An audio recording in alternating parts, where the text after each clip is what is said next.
ఇంతకీ రూపా గారికి పచ్చళ్ళు కొనిపించే స్థాయికి ఎదిగారా లేదా?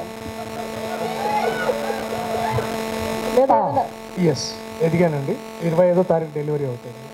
అయితే రీల్ బాగుంది, బట్ ముగ్గురు అమ్మాయిలు కష్టం మీద పడ్డారు ఏంటండి? ముగ్గురు అమ్మాయిలు, ఆ ముగ్గురు అమ్మాయిలు పికిల్స్ ఎవరైతే ఉన్నారో మా మీద రీల్స్ ఎందుకని వీడియోలు రిలీజ్ చేస్తూనే లేదు.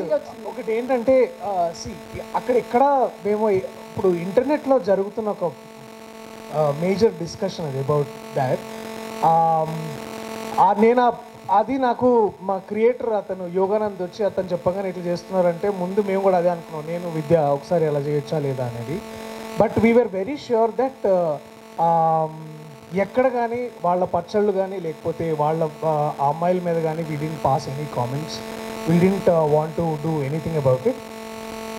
ఇంటర్నెట్లో సాగుతున్న ఒక మేజర్ ట్రెండ్ని మేము కూడా ఫాలో అయ్యి దాని ద్వారా ముందుకు తీసుకెళ్దామని అనుకున్నాము.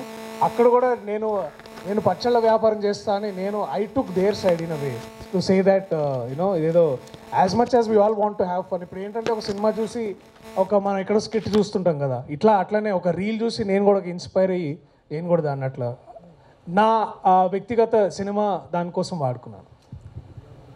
డైరెక్టర్ సార్, ఇందాక మీరు ఆల్రెడీ మూర్తి గారు అడిగారు ఆ క్వశ్చన్, బట్ ఏంటంటే ఆర్గానిక్ కామెడీ అనేది మీ నుంచి ఎక్స్పెక్ట్ చేస్తాము. సో ఆ డైలాగ్స్ వీళ్ళిద్దరు ఇచ్చారేమని డౌట్ అండి, వెన్నెల కిషోర్ గారు, వైవా హర్ష గారు. ఖచ్చితంగా లేదండి. గమ్మత్ అండి, ఈ సినిమాలో గమ్మత్ అనే విషయం ఒకటి చెప్తాను మీకు. నా సినిమాలో ఎప్పుడు జరుగుతూ ఉంటుంది, ప్రతి ఎస్పెషలీ కామెడీలో ఇలాంటి నటులు ఉన్నప్పుడు వాళ్ళు ఏదో ఒక తోక తగిలిస్తూ ఉంటారు, యాడ్ చేస్తారు, ఒక చిన్న స్పైస్ అప్ చేస్తారు. ఈ సినిమాలో నేను ఛాలెంజ్ చేస్తాను, ఏది నేను రాసింది ఏది వాళ్ళు యాడ్ చేసింది మీరు చెప్పలేరు. ఎందుకంటే ఇది ఖచ్చితంగా ఇప్పుడు మీరు అన్న డైలాగ్ మాత్రం ఖచ్చితంగా నేను రాసిందే, 100% నేను రాసిందే. కానీ దీనిలో